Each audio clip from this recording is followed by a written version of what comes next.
안녕하세요. 저는 서울에 거주하고 있는 40대 후반 여자입니다. 항상 재밌게 듣기만 하다가 오늘은 저도 한번 제보하게 되었습니다. 제가 오늘 제보하게 된 얘기는 심호와 관련된 내용이에요. 저는 남편과 대학 동아리에서 만나게 되었는데 저는 아직도 남편의 첫인상이 기억날 정도로 강렬했어요. 남편은 제가 동아리에 들어간 첫날 청재킷을 입고 동아리방에 다른 선배와 웃으며 들어왔는데 제가 먼저 첫눈에 반하게 되었어요.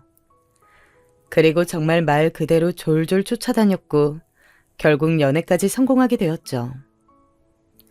저는 남편의 외모를 보고 반하게 되었지만 사실 남편은 성격이 더 좋았어요. 자상하고 다정하고 무엇보다 진취적인 모습이 참 마음에 들더라고요.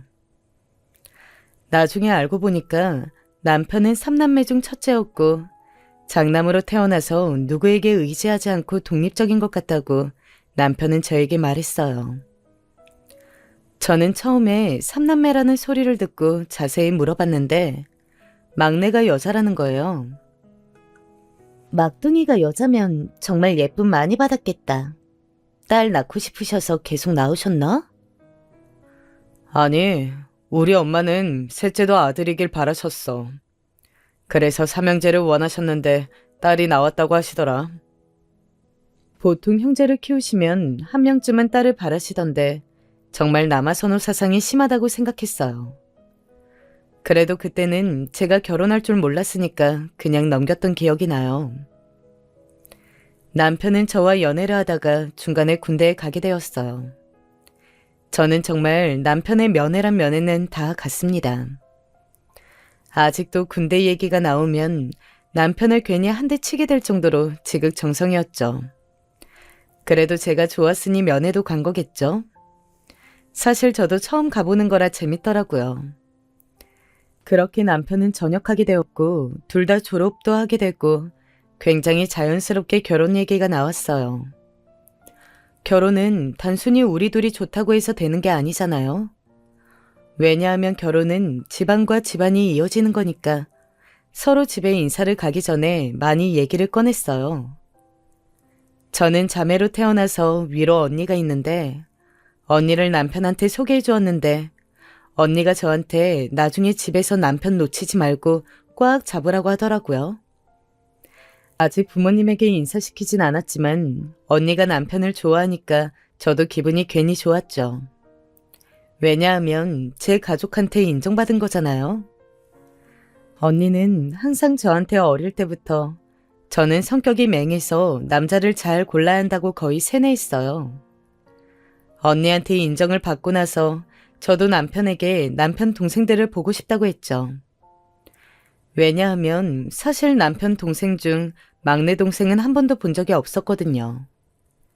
남편의 군대 수료식에도 둘째 동생만 왔었기 때문에 있다는 소리만 듣고 실제로 본 적이 없으니 어찌나 궁금했는지 몰라요. 그런데 제가 막내도 보고 싶다고 하니까 남편이 살짝 당황하더라고요. 막내? 내가 한번 그럼 얘기해 볼게. 그런데 막내가 나올지 모르겠네. 왜? 혹시 내가 불편하려나? 아니, 그건 아니고 막내가 집이랑 연락을 잘 안 해. 왜? 무슨 일 있어? 남편은 상당히 곤란해 보였어요. 저는 궁금해서 더 물어봤지만 남편은 막내 동생에게 연락해본다고 하고 그냥 말을 넘기더라고요. 그런데 며칠 뒤 저는 정말 깜짝 놀랐어요. 왜냐하면 모르는 번호로 전화가 오길래 받았더니 글쎄 남편의 막내 동생 전화였던 거예요. 안녕하세요. 저 준상이 오빠 막내 동생이에요. 할 말이 있어서 전화했어요. 혹시 둘이 따로 만날 수 있을까요? 안녕하세요. 안 그래도 만나보고 싶었어요. 둘이 볼 수 있어요. 명동에서 보는 건 괜찮으세요? 저는 사실 정말 당황했지만 그래도 침착하게 둘이 보자고 말했습니다. 그리고 정말 별 상상을 다하면서 친언니한테 얘기하자 같이 나가자고 하더라고요. 처음엔 그럴까 생각했지만 저에게 따로 얘기할 정도면 무슨 이유가 있는 것 같아서 혼자 나가게 되었어요. 명동의 한 카페에서 막내 동생을 만나게 되었어요. 미리 흰색 카디건을 입었다는 말을 들었지만 얼굴만 봐도 남편 얼굴이 보여서 바로 알아차릴 수 있었어요. 어색하게 인사를 했는데 막내 동생은 복잡한 표정으로 앉아 있더라고요. 저만 혼자 어색해서 이런저런 말을 하고 있었는데 갑자기 말을 꺼냈어요. 준상이 오빠만 생각하면 정말 사람 좋아요. 제 오빠지만 정말 착하고 다정해요. 네, 맞아요. 그래서 저도 결혼을 결심하게 되었어요. 아가씨가 미리 연락해줘서 얼마나 좋은지 모르겠어요. 막내 동생은 한숨을 작게 쉬더니 이어서 말했어요. 언니, 사람 좋은 것 같아서 제가 그냥 사실대로 말할게요. 저도 고민 많이 했는데 언니가 너무 착해 보여서요. 언니, 우리 집하고 결혼하지 말아요. 네? 아, 그게 무슨 말씀이세요? 언니 시어머니 될 사람 정말 남아선호 사상 굉장히 심해요. 안 봐도 시집살이를 시킬 게 눈에 보여요. 저도 대학만 졸업하면 바로 나갈 거예요. 저는 정말 너무 놀라서 마시던 차잔도 떨어뜨렸어요. 손이 너무 떨리더라고요. 그래서 그동안 군대에도 나타나지 않았던 것이었어요. 집안 자체가 그냥 아들만 바라보고 살아요. 저는 막내지만 온갖 구박은 다 당했어요. 언니 귀하게 자랐을 텐데 가서 고생만 할 것 같아서 제가 미리 말하는 거예요. 우리 오빠만 생각하면 사람은 참 괜찮지만 우리 부모 생각하면 이 결혼은 안 돼요. 제가 너무 놀라자 제 옆자리로 와서 손을 꼭 잡아주더라고요. 진짜 잘 생각해보세요. 아니면 집에 인사라도 한번 가보세요. 오빠한테는 그냥 언니랑 둘이 여자끼리 잘 맞을 것 같아서 따로 만났다고만 말할게요. 현명한 선택을 하길 바라요. 저는 정말 충격이 컸어요. 막내가 따로 사는 이유가 바로 차별 때문이라니 저는 정말 놀랐어요. 들어보니 정말 차별이 심했더라고요. 대학 등록금은 오빠들은 내주었지만 막내는 받지 못했대요. 어릴 때부터 여자라고 간식도 안 주고 밥도 조금만 줬다고 하더라고요. 갈비찜을 해놔도 오빠들만 먹이고 신우는 먹이지도 않았대요. 과자를 사도 2개만 사서 신우는 주지도 않았다고 하더라고요. 학교 다닐 때도 오빠들은 책이며 공책이며 다 새로운 것으로 사줬는데 신우는 오빠들 거 쓰라고 하면서 지원을 잘 해주지도 않았다고 하더라고요. 다행히 형제들이 순해서 몰래 따로 챙겨주기도 하고 그랬다네요. 부모님이 차별이 심했지만 자기가 이제까지 그래도 버티고 산 것은 오빠들 덕분이라며 특히 제 남편을 칭찬했어요. 큰오빠는 어릴 때부터 자기를 가장 많이 챙겨준 사람이라고 그래서 저에게 이런 말도 하는 거라고 했어요. 저는 일단 알려줘서 고맙다고 하고 언니한테 바로 전화를 했어요.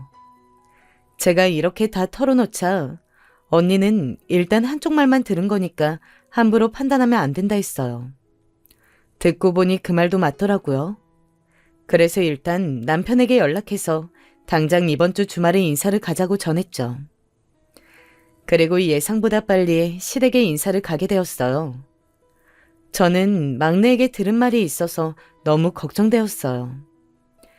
그래서 밥을 잘 먹지도 못하고 종일 걱정만 하느라 머리가 아플 지경이었어요. 약까지 사 먹을 정도였죠. 그렇게 남편 집으로 인사를 가게 되었는데 제가 너무 손을 떠니까 남편이 손을 꼭 잡아주었어요. 안녕하세요. 처음 뵙겠습니다. 인사를 했는데 막내가 뒤에 서 있는 게 보이더라고요. 저에겐 눈인사를 하길래 저도 눈웃음을 지어주고 바로 부모님을 봤어요. 어서 와요. 얘기 많이 들었어요? 시어머니가 먼저 반겨주셨어요. 반가워요. 시아버지와도 인사하고 안으로 들어갔는데 저는 정말 각오를 많이 했거든요. 그런데 상다리가 부러질 만큼 음식이 많더라고요. 그걸 보고 일단 안심했던 기억이 나요. 그리고 앉아서 밥을 먹는데 시아버지는 생각보다 정말 많이 과묵하셨어요. 남편한테 듣기로는 사업을 하신다고 들었는데 전날 시아버지의 목소리를 들은 문장은 두세 문장뿐이었어요. 그냥 성격이 원래 저러신가 보다 생각하고 넘겼는데 제가 의외라고 느꼈던 사람은 시어머니였어요.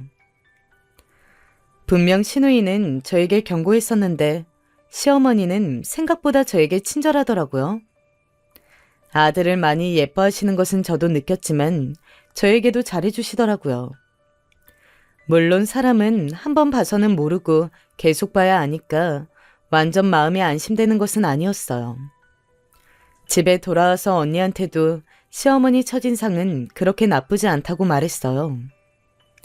친언니는 저에게 막내 신우가 말해준 것은 정말 고맙지만 사람 말은 양쪽 말을 다 들어봐야 한다며 일단 남편과 대화를 많이 해보라고 했어요. 저도 언니 말에 동의했기 때문에 남편에게 어느 날 진지하게 얘기를 꺼냈어요. 그랬더니 남편의 반응이 의외였어요. 자기야, 사실 맞아. 막내가 말한 것 거짓은 아니야. 우리 어머니 정말 남아선호 사상이 심하셔. 하지만 저 시대분들은 대부분이 다 그러시잖아. 어차피 결혼하게 된다면 우리는 나가 살 거니까 그래도 괜찮지 않을까? 내가 중간에서 정말 많이 노력할게. 남편은 사실을 숨기지 않고 있는 그대로 다 말해주었어요. 사실 남편이 아예 없는 소리라고 하면 저도 결혼하지 않았을 거예요. 하지만 오히려 사실이지만 우리 같이 이겨내보자 하길래 신뢰가 높아졌어요. 그래서 저도 일단 남편만 믿고 결혼하기로 마음을 먹었고 우리 친정에도 남편을 보여주었어요. 부모님은 예상대로 굉장히 좋아하셨어요. 남편이 훤칠하고 성실하고 다정하니까 싫어할 이유가 없었어요. 그러나 결혼 준비할 때는 사실 시댁과 몇 번 부딪혔어요. 우리 친정이 상대적으로 더 여유 있었기 때문에 집을 구하는 과정이나 예단 문제에 있어서는 괜찮았어요. 특히 친정 부모님께서는 제가 남편을 매우 좋아하는 것을 잘 아시니까 지원 부분에 있어서는 돈을 아끼지 않으셨죠. 그런데 부딪혔던 것은 결혼식장 위치와 하객 보증 인원 그리고 한복 색상이었어요. 결혼식장 위치는 사실 생각지도 못했던 고민이었어요. 저는 저와 남편 그리고 시댁과 친정이 다 서울에 거주하고 있으니까 당연히 서울에 있는 결혼식장을 골랐어요. 그런데 시어머니가 남편과 제가 상의도 없이 서울에 골랐다고 화를 내시는 거예요. 적어도 어른들한테 물어보고 결정해야지. 이게 말이 되는 상황이니? 저는 사실 시어머니가 왜 화를 내시는지 정말 이해가 안 갔어요. 그래서 남편에게 우리가 뭐를 잘못한 거냐고 물어봤는데 남편도 모르더라고요. 그래도 이 사건은 남편이 잘 달래서 넘어갔어요. 그런데 하객 보증 인원 관련해서는 우리 부모님도 조금 곤란해하셨어요. 시아버지가 사업을 하신다고 했는데 사실 우리 친정아버지도 사업을 하세요. 저는 양측 다 아버지가 사업을 하시니까 보증 인원을 넉넉히 잡으려고 했어요. 그런데 시어머니가 그걸 아시더니 저한테 대놓고 서운하다고 하시는 거예요. 벌써 이렇게 나오면 어떡하니? 시댁 무서운 줄 모르네. 나는 정말 너무 서운하다 아가. 너희 아버지 사업 잘 된다고 으스대는 거니? 이런 식으로 우리 집 눈치 주는 거야? 어머님, 저는 무슨 말씀이신지 모르겠어요. 보증 인원이 너무 많으면 조금 줄일까요? 정말 끝까지 이러네. 정말 실망이다. 저는 보증 인원이 문제인지 뭐가 문제인지 정말 이해가 안 갔어요. 시어머니 화법이 정답을 얘기 안 하시고 빙빙 돌리시는 화법인지 그때 처음 알게 되었어요. 저는 정말 시어머니의 감정이 상하지 않기를 바랐기 때문에 남편에게 중재를 요청했어요. 남편을 통해서 들은 바로는 보증 인원이 너무 많아서 시댁을 무시한다고 느끼셨다고 했어요. 그런데 문제는 우리 친정 부모님이었어요. 왜냐하면 친정 아버지가 사업을 꽤 크게 하셨거든요. 그래서 보증 인원이 적어지니까 친정 부모님이 당황하셨죠. 단순히 축의금 문제를 떠나서 사업적으로 얽혀있는 부분이 많았다고 해서 상당히 곤란해하셨어요. 그래서 저랑 남편이 중간에서 매우 고생했지만 그래도 우리 친정 부모님께서 한 발 물리셨습니다. 결혼 전부터 문제를 일으키고 싶지 않으셨다고 했어요. 그렇게 무사히 결혼식을 올리나 싶었는데 글쎄 활용 정점으로 한복 색상 문제가 터졌어요. 보통 신부 한복은 분홍색으로 입고 신랑 측은 하늘색으로 입는 거 다들 아시죠? 요즘은 그래도 좀 덜한다고 하는데 제가 결혼할 때는 저게 당연했어요. 그런데 같이 한복을 고르러 갔는데 시어머니가 분홍색 한복을 고집하셨습니다. 어머, 나는 분홍색 입어야겠어. 내 얼굴하고 정말 잘 어울려. 난 이걸로 해야겠어. 보통 신랑 측은 하늘색을 입으셔요.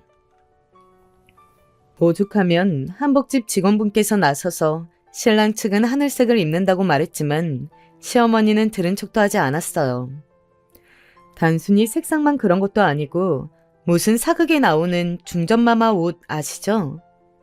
엄청나게 화려한 정말 한복집 직원분 말에 빌리자면 어디 국가행사 때 입고 나오는 그런 옷을 고르고 입겠다는 거예요. 친정엄마 얼굴을 봤는데 엄마도 당황하시고 언짢아 보이셨어요. 적어도 물어보고 골라야 하는 거 아니겠어요? 다짜고짜 고르고 본인은 다 정했다며 비녀를 고르고 있더라고요.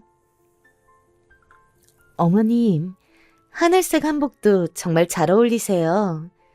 이것 한번 입어보시는 거 어떠세요?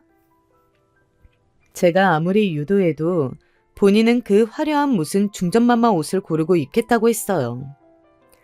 제가 중간에서 당황해서 어쩔 줄 모르는 게 티가 났는지 친정엄마는 본인은 그냥 무난한 한복을 고르셨어요. 한복을 다 고르고 나와서 한정식 식당에 갔는데 시어머니는 정말 아들들과 자기 자랑만 계속했어요. 저도 남편이 잘난 것 충분히 잘 알고 있어요. 모를 수가 없어요. 제가 그래서 첫눈에 반했으니까요.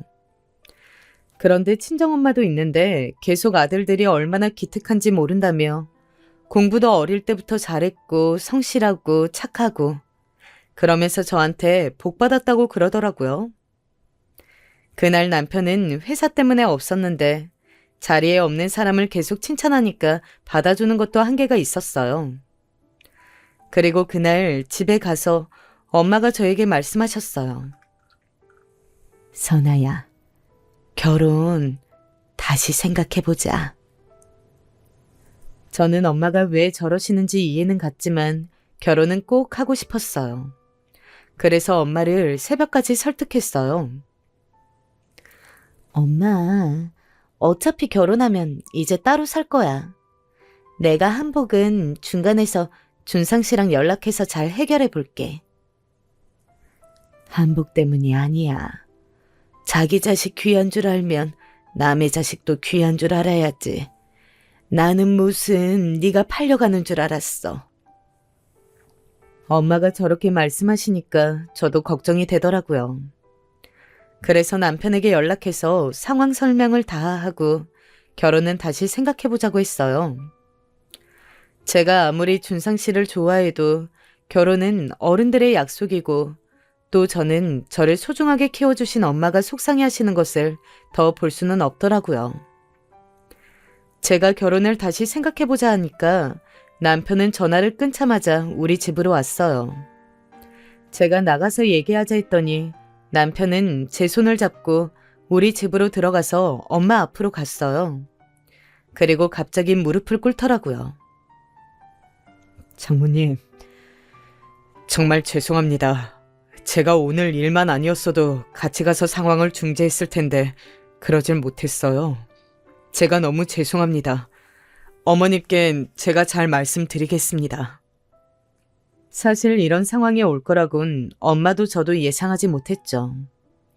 엄마는 그때 되게 당황하셨지만 남편이 집에 돌아가자 저에게 남편감 하나는 잘 골랐다고 하시며 결혼식 한복은 그냥 시어머니 입고 싶은 대로 하라고 하셨어요. 엄마도 남편이 중간에서 중간 역할을 잘할 것을 아셨나 봐요. 그렇게 그 뒤로 큰 별탈 없이 결혼하게 되었어요. 결혼식을 올리고 제주도로 신혼여행을 갔는데 거기서 또 작은 소란이 일어났죠. 글쎄 시어머니가 전화가 온 거예요. 예, 너는 도착했으면 도착했다고 전화를 해야지. 결혼식 올렸으니까 이제 끝났다 이거니? 저는 신혼여행이 끝나고 어차피 다 인사를 드리려고 했기 때문에 신혼여행을 가서도 연락해야 하는지 정말 몰랐어요. 그것도 당일에요.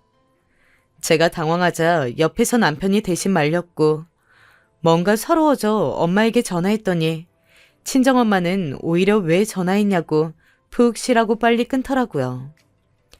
그래도 남편이 옆에서 달래줘서 참을 수 있었죠. 신혼여행이 끝나고 시댁에 인사하러 갔는데 시어머니는 제 얼굴을 쳐다도 보지 않더라고요. 아이고, 우리 아들 보고 싶었어. 잘 쉬고 왔니? 저는 제가 투명인간인 줄 알았잖아요. 신우가 옆에 와서 조용히 인사하길래 신우랑 그나마 대화했던 것 같아요. 시어머니 태도와 달리 남편과의 신혼생활은 아주 즐거웠어요. 사랑하는 사람과 둘이 한 집에 사는 것이 어찌나 즐겁던지 이래서 사람들이 다들 결혼하고 사는구나 싶었어요. 그리고 우리 부부가 결혼하고 바로 다음 해에 시동생도 결혼했어요.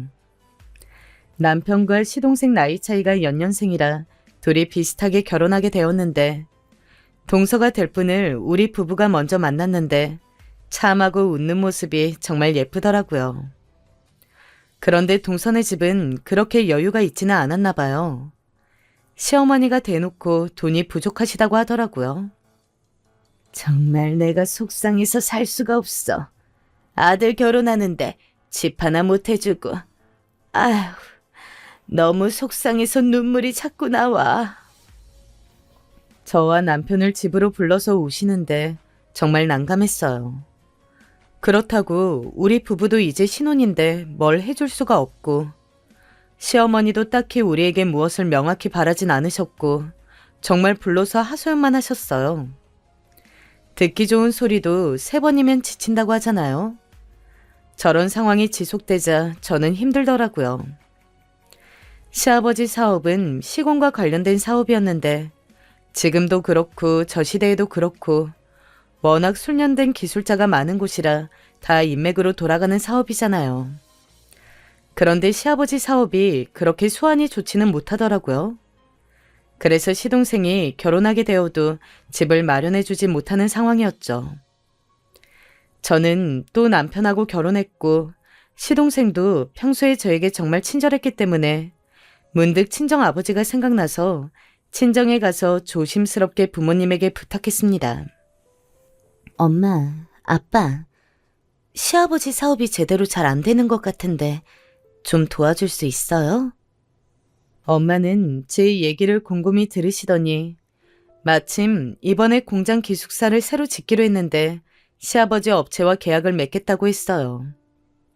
친정 부모님은 두 분이 식품 공장을 하셨는데 매출이 점점 좋아지면서 직원들도 많이 늘어났거든요. 그래서 기숙사를 크게 지을 예정이었어요. 제가 남편에게 이 소식을 전하자 남편은 굉장히 좋아하면서 한편으로는 걱정된다고 했어요. 시부모님 성격상 우리 집에서 도와주었다는 것을 알게 된다면 자존심이 상하신다고 난리치실 게 뻔했거든요. 그래서 남편과 친정집에 가서 우리 부모님과 긴 토의를 했고 결론은 몰래 계약을 맺기로 했어요. 어차피 친정 부모님은 바쁘셔서 직접 계약을 하시는 건 아니었고 직원이 대신 할 예정이었거든요. 그렇게 계약이 성사되었고 사실 정말 큰 계약이었거든요. 당연히 시댁에선 난리가 났어요. 영세 개인업자가 갑자기 큰 거래를 하게 됐잖아요. 시어머니는 그 상대가 우리 부모님인 것도 모르고 저에게 자랑도 많이 하셨어요. 너희 시아버지가 능력이 워낙 좋아야지. 정말 이 사람도 그렇고 우리 아들들은 능력 하나는 타고났어. 넌 정말 복 받았다 얘. 어딜 가서 우리 아들 같은 사람을 만나겠어? 남편이 옆에서 그만하라고 아무리 말려도 본인은 당당하다고 하셨어요. 뭐 그래도 결과적으로 시동생도 넉넉하게 결혼할 수 있게 되었으니 다행이라고 생각했어요. 그런데 여러분, 시어머니는 시동생까지 결혼하자 본성을 대놓고 드러내기 시작했어요. 남아선호 사상이 굉장히 심하다고 했잖아요. 정말 동서까지 시댁에 들어오자 시어머니는 대놓고 차별하셨어요. 명절 때 같이 모이면 꼭 저와 동서만 일을 시켰어요. 아니, 신우까지요. 아들들이 부엌에 들어오면 정색하시고 나가라고 하셨어요. 남편과 시동생이 며느리들이 고생하는 것을 잘 아니까 최대한 본인들도 도우려고 했거든요. 그러면 또 난리가 났어요. 너희는 이런 것 하는 거 아니야. 이런 건 여자들이 하는 거야. 가서 쉬어. 아니, 누워. 아들, 제발. 또 밥을 먹을 때 상을 차려서 저도 앉았더니 막 화를 내시더라고요. 여자는 거기 앉는 거 아니야. 이리 와야지. 하시면서 저를 따로 부엌으로 부르더라고요. 그러면서 무슨 양푼을 가지고 오더니 대충 반찬을 다 넣고 그걸 비벼서 저와 동서 그리고 신우에게 먹으라고 숟가락을 꽂더라고요. 저는 정말 기가 막혔어요. 시어머니의 이런 만행은 저와 동서가 아이를 낳자 훨씬 심해졌어요. 사실 시어머니는 동서의 집이 여유 있지 않으니 제가 느낄 정도로 무시를 했어요. 그런데 저는 딸을 낳았고 동서는 아들을 낳았거든요. 완전히 대우가 달라져서 깜짝 놀랐답니다. 제 딸이 동서 아들보다 2살이 더 많은데 저희 딸은 돌잔치 때 아무것도 해주지 않았거든요. 그런데 손자 돌잔치는 직접 장소도 구하고 돌반지까지 사서 주더라고요. 아이를 낳은 직후 반응도 크게 달랐었지만 시어머니의 손자 사랑은 나이가 지날수록 더 심해졌어요. 제 딸아이 다영이는 생선을 되게 싫어했는데 손자 민준이는 생선을 정말 좋아하거든요. 그런데 다영이가 생선을 싫어하는 것은 다 이유가 있었어요. 어릴 때 시어머니가 애들 밥을 먹이자고 하고 다영이와 민준이를 데리고 밥을 먹이시더라고요. 저와 동서는 쉬고 있으래서 저는 내심 속으로 고마워했었는데 다영이는 그날 응급실에 가게 되었어요. 시어머니가 글쎄 민준이한테만 생선구이 가시를 발라주고 다영이는 주지 않아서 다영이가 생선뼈 발라놓은 것을 먹게 되었고 그대로 목에 가시가 박혀서 응급실에 갔어요. 아무리 그래도 손녀고 자기 첫째 아들의 자식인데 차별이 정말 심하더라고요. 그 뒤로 다영이는 생선만 보면 기겁을 해서 우리 집에서나 친정에선 생선을 일부러 먹지 않았어요. 그런데 시어머니는 꼭 명절이나 생일이나 시댁에 갈 일이 있으면 생선구이를 해놓더라고요.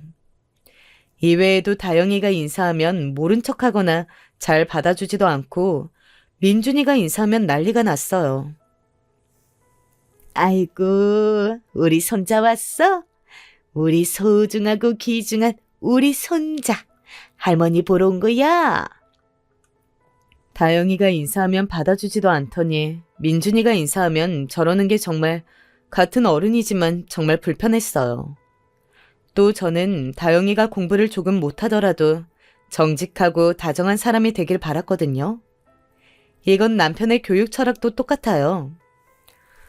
우리 부부는 다영이가 문제집을 풀고 시험 성적을 높게 받는 것보단 우리랑 같이 산에 가고 바다를 보며 자연을 느끼고 동물과 교감하며 살기를 바랐어요. 그래서 다영이는 학업적으로 스트레스를 전혀 받지 않았어요. 저는 공부보다는 본인이 뭐를 원하고 잘하는지 아는 것이 훨씬 중요하다고 생각했기 때문에 다영이가 공부를 많이 하지 않더라도 크게 신경 쓰이지 않았어요. 그런데 민준이는 경우가 달랐어요. 사실 동선에는 여유가 많이 없었고 시동생도 그렇게 능력이 좋지는 않았어요. 그래서 시어머니의 입김에 많이 휘둘리는 편이었어요. 우리 친정에서 계속 계약을 맺었기 때문에 시댁은 점점 여유가 많이 생겼거든요. 시어머니는 민준이를 영어 유치원에 보내고 여기저기 학원도 많이 알아보셨어요. 그리고 동서에게 돈을 주면서 민준이를 거기에 보내라고 시켰죠. 동서는 안 그래도 민준이 교육에 관심이 많았는데 시어머니가 먼저 돈을 주면서 보내라고 하니까 오히려 좋아했어요. 그렇게 동서가 고맙다고 어머니밖에 없다고 하니까 시어머니는 더 기세등등해졌어요. 그래서 다영이만 보면 공부하라고 말하더라고요. 다영이가 초등학교에 들어가자 그 비교는 훨씬 심해졌어요. 그래서 일부러 남편과 친정에서 다영이를 더 많이 사랑해주고 있어요. 또 신우는 정말 대학을 졸업하면서 독립하게 되었는데요. 그래도 가끔 시댁에 오면 다영이를 정말 많이 예뻐해줬어요.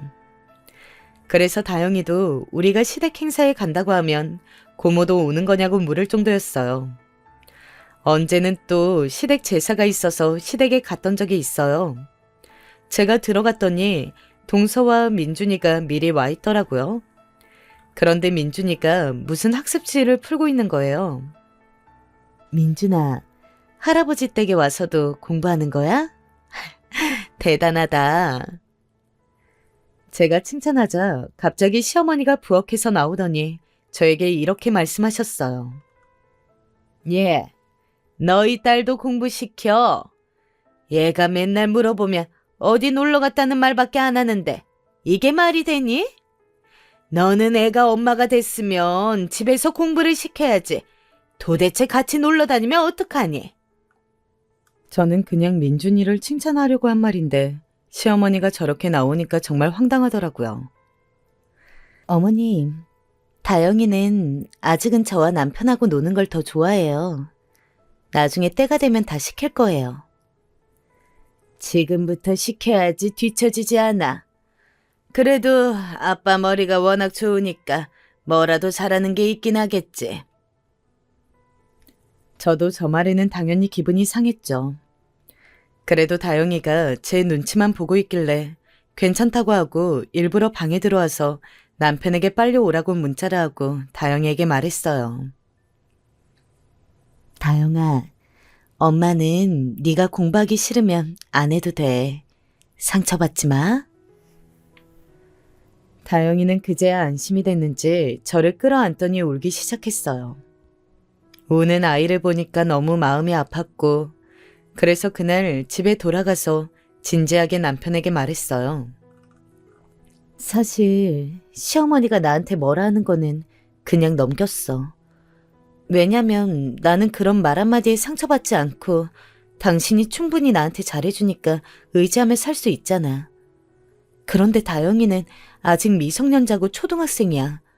저렇게 어린아이한테 어릴 때부터 민준이랑 비교하는 거 너무하시지 않아? 내가 정말 면목이 없다. 당신도 다영이 누구보다 사랑하는 거 알아. 아이가 상처받는 거 원하지 않잖아.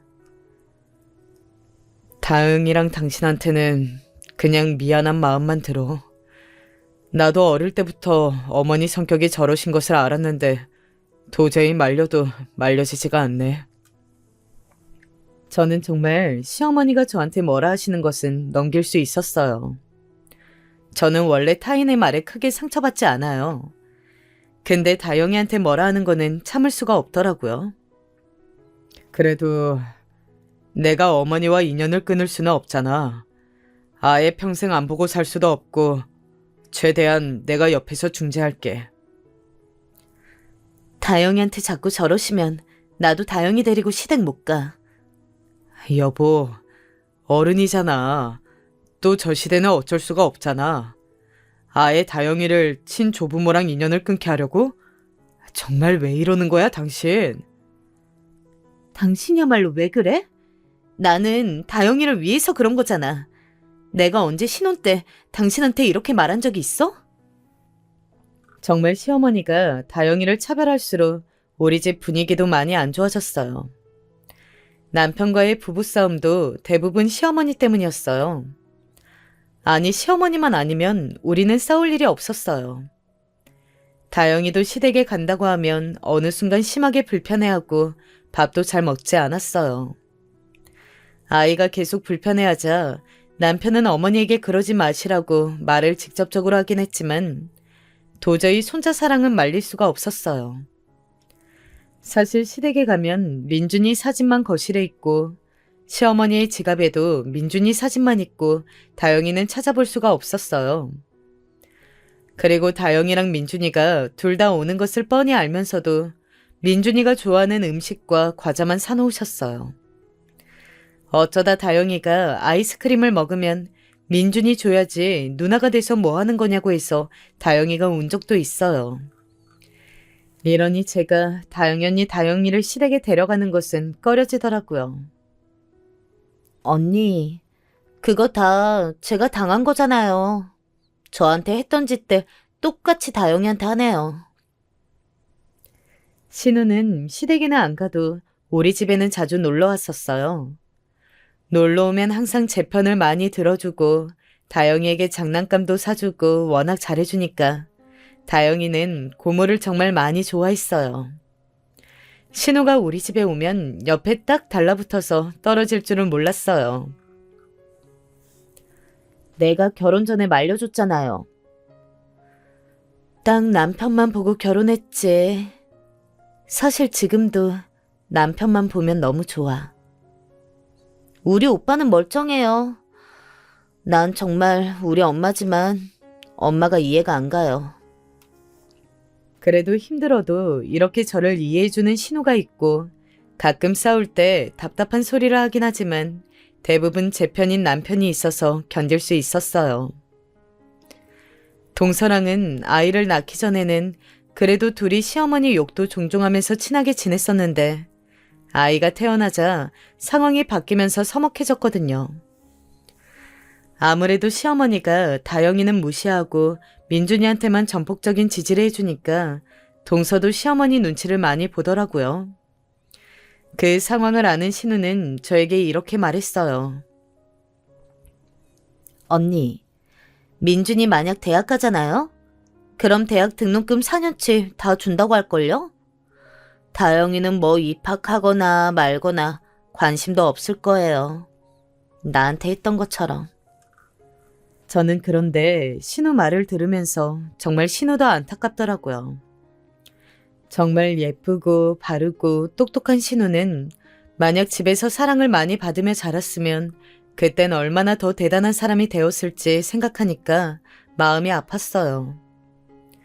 그래도 저는 시어머니가 저렇게 나와도 우리 친정에서 전폭적으로 사랑해주니까 괜찮다고 생각했어요.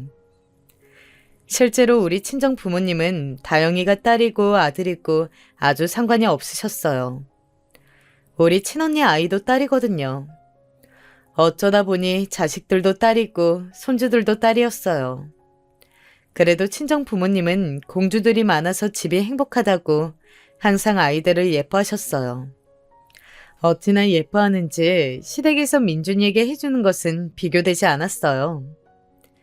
딸의 생일이 되면 다영이가 평소에 가지고 싶어 했던 것들을 다 사주고 평소에도 친정만 가면 다영이 손이 무거운 채로 집에 돌아왔어요.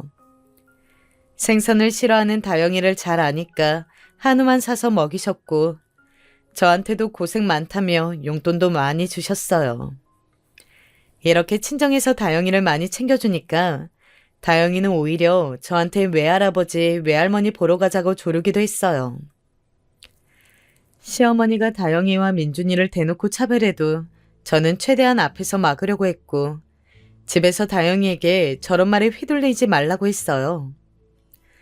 그러다 제가 기분 나쁜 티를 내기도 했고 실제로 남편과 부부싸움을 하고 다영이를 친정에 데리고 가서 명절에 데리고 가지 않았어요. 당연히 시부모님은 난리가 났죠. 시아버지는 말이 정말 없으신 편이었는데 저한테 전화해서 이게 무슨 행동이냐고 처음으로 화를 내시더라고요.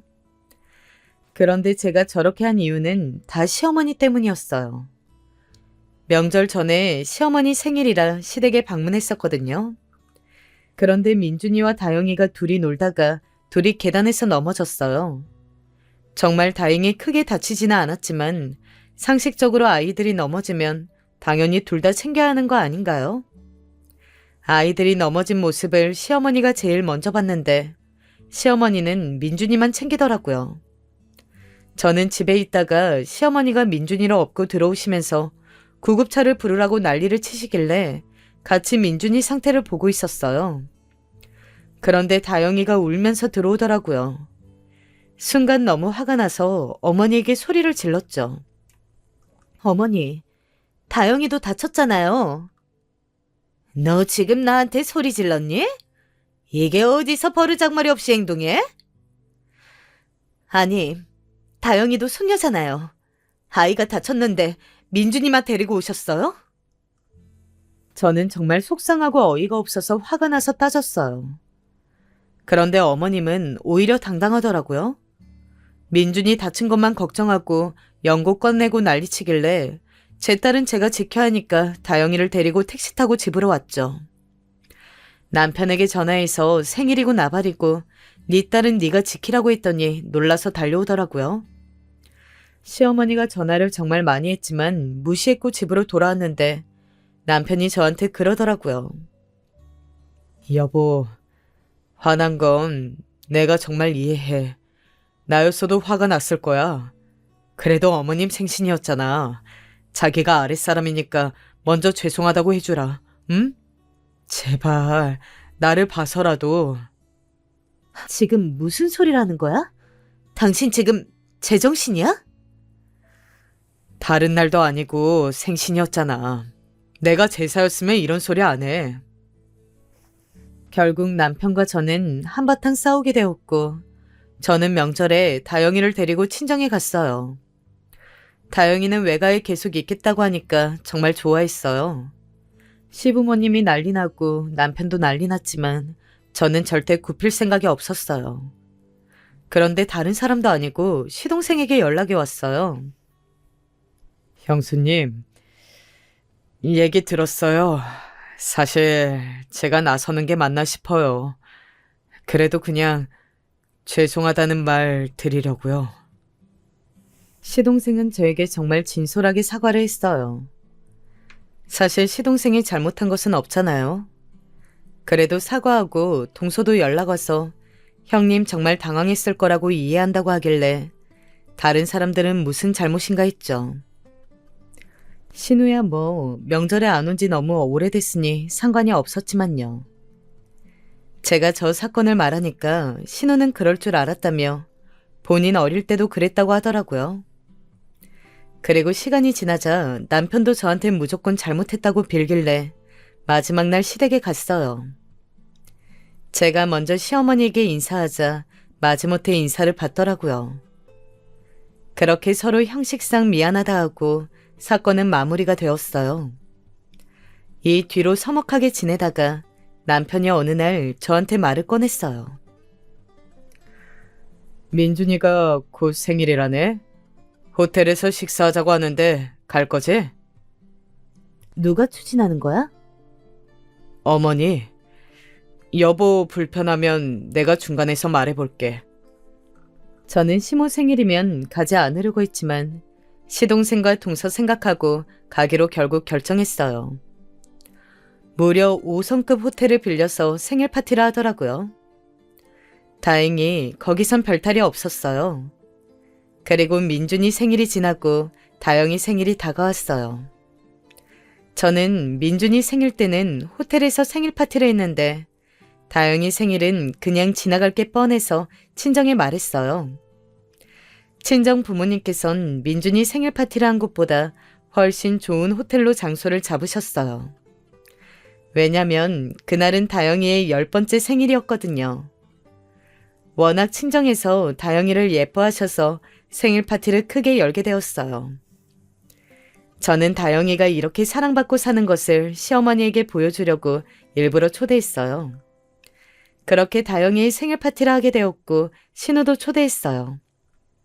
신우는 다른 날도 아니고 다영이 생일이라면 당연히 와야 한다고 와주었어요. 그렇게 온 가족을 다 불러서 호화롭게 생일 파티를 진행했어요. 그런데 정말 시어머니는 밉상이었는데 다른 사람들 다 선물 사왔는데 시부모님만 안 사왔더라고요. 제가 뭐 엄청 대단한 선물을 바란 것도 아니에요. 그냥 성의 표시로 몇만 원짜리 장난감 정도를 사오길 바랐어요. 민준이 땐처럼 호화롭게 생일 파티를 열어달라는 것도 아니었잖아요. 그런데 장난감도 없이 빈손으로 와서 표정도 좋지 않길래 괜히 불렀나 싶었죠.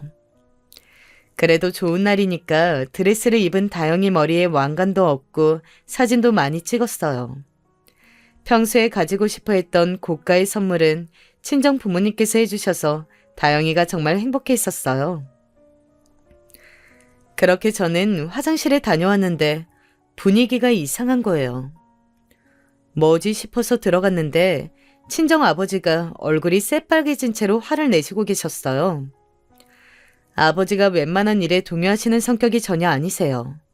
그런데 그렇게 사랑하는 손녀딸 생일 파티에서 저렇게 화가 나시다니 왜 그런지 물어보려고 다가갔어요. 친정아버지가 노려보고 계신 쪽은 바로 시어머니였어요. 저는 또 저 인간이 무슨 막말했길래 그러나 싶었어요. 당신 회사 먹여 살린 거래처 사장이 나야. 이제 나는 당신네 집안 회사랑 거래 안 해. 우리 딸이 부탁해서 실력도 안 좋은 곳에 맡겼더니 뭐? 태어난 게 죄? 애한테 그게 할 소리입니까? 저는 정말 내용에 깜짝 놀랐어요. 아니 애한테 태어난 게 죄라뇨? 그것도 생일 파티에서요? 다영이를 보니까 신우 품에 안겨서 울고 있더라고요. 시어머니는 당황해서 오해라고 하는데 오해는 무슨 오해겠어요.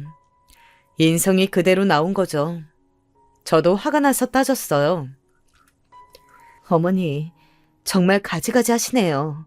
원래 그런 것은 알았지만 그래도 그렇게 사랑하는 첫째 아들 자식인데 너무하세요. 애한테 할 말이 있고 못할 말이 있잖아요. 저는 정말 너무 속상해서 눈물이 저절로 나오더라고요. 제가 우니까 친정엄마도 속상하신지 남편한테 뭐라 하기 시작했어요. 장서봐, 정말 너무 실망이야. 이제껏 내 딸과 손녀딸이 이런 취급을 받았던 거야?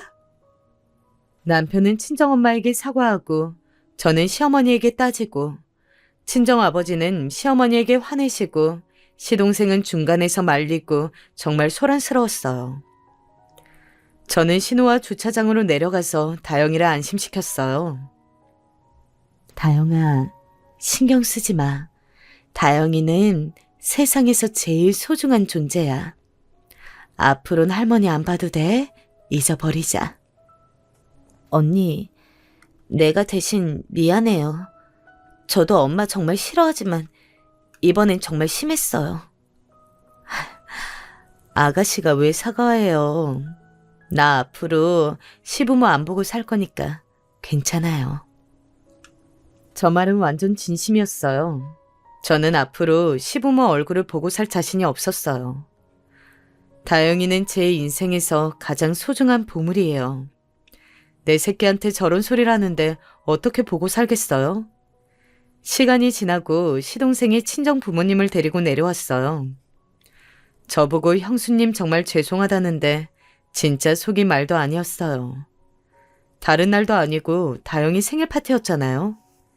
친정 부모님도 너무 화가 나셨는지 거래 끊고 인연도 끊으라고 했어요. 친정엄마도 속상하신지 오래 우셨어요. 이제껏 이런 취급 당했었냐고 제 손을 잡고 우시는데 저도 그동안 참은 게 후회되기 시작했어요. 남편도 뒤늦게 내려와서 저에게 앞으로 자기가 부모 안 보고 살겠다고 하더라고요. 남편은 우리 부모님에게도 정말 죄송하다고 몇 번이고 사과했어요. 친정 아버지는 정말 화가 많이 나셔서 바로 다음 날에 거래를 끊으셨어요. 정말 거래를 끊을 줄은 몰랐는지 시어머니는 저와 남편에게 전화하고 심지어 친정 부모님께 전화하시더라고요. 친정 아버지는 아직도 이 얘기가 나오면 화를 그렇게 내시곤 하세요. 아버지는 저도 정말 예뻐하셨지만 다영이를 인생의 보물로 여기시거든요. 그런데 시어머니가 다영에게 막말을 하니까 순간적으로 화를 참을 수 없었다고 말씀하셨어요. 친정 엄마도 저에게 남편과 이혼하고 싶으면 이혼해도 좋다는 말씀을 하실 정도였어요. 저는 끝까지 절대 받지 않았고 남편에게 다시는 너희 부모님하고 인생 살면서 볼 일 없을 것이라고 했어요. 남편도 본인 엄마가 자기 딸한테 태어나지 말았어야 했다고 할 줄은 몰랐는지 알겠다고 하더라고요. 사실 저 못지않게 남편도 정말 충격이 크긴 했어요. 그래서 남편에게 저는 당신이 보고 싶어서 찾아가는 것까지 말리지 않겠다. 하지만 다영이와 나는 절대 너희 엄마 볼 일 없을 거라고 했더니 본인도 이번에 확실히 정이 떨어졌다고 하더라고요. 신우도 저에게 잘 생각했다고 했어요. 저는 저 일이 일어나고 결혼 전에 신우가 저를 말렸던 것이 생각났어요. 그때 결혼하지 않았다면 이런 일이 안 일어났을 거겠죠? 하지만 정말 시부모, 특히 시모만 빼면 남편과의 결혼은 꽤 괜찮았어요. 친정 부모님께서는 다영이가 상처받았을 거라고 심리 상담을 권했어요. 그래서 몇 번 나가봤는데 확실히 좋은 반응을 보이고 있어요. 많이 심적으로 나아진 것 같더라고요. 다영이가 힘들어할 때는 이제 친할머니는 볼 일이 없을 거라고 전해줬어요. 다영이는 저에게 몇 번이나 되물었어요. 엄마, 진짜 할머니 안 봐도 되는 거지?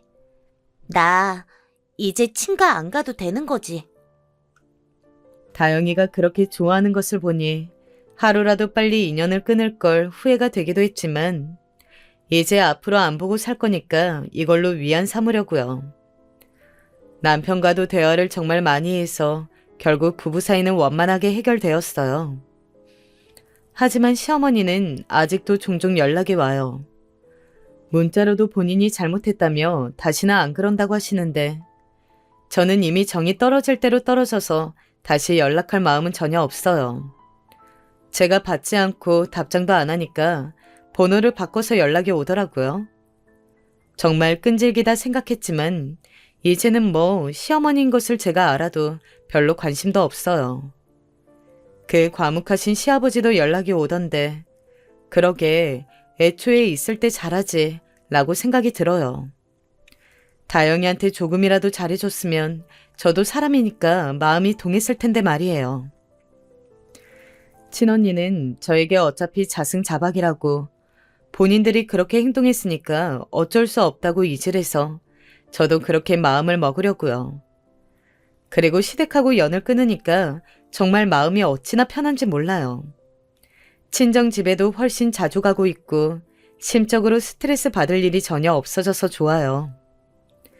시어머니가 제 인생에서 사라지니까 남편하고 싸울 일도 전혀 없더라고요. 친구들 말에 의하면 결혼 부부싸움의 대부분은 시댁 고부 갈등이라고 하더라고요. 정말 알터니가 빠져도 이렇게 통쾌할 수가 없을 것 같아요. 사람은 정말 마음 편한 게 최고라고 이번에 확실히 인생 수업을 받게 되었죠. 여기까지가 제 사연 내용입니다. 들어주셔서 정말 진심으로 감사드려요. 여러분들도 누군가가 여러분의 마음을 불편하게 한다면 가만히 있지 마시고 꼭 대응을 잘하시길 진심으로 바랄게요. 이번 겨울 감기 조심하시고 몸 따뜻하게 정신도 건강하게 연말 마무리하시길 바랍니다. 감사합니다.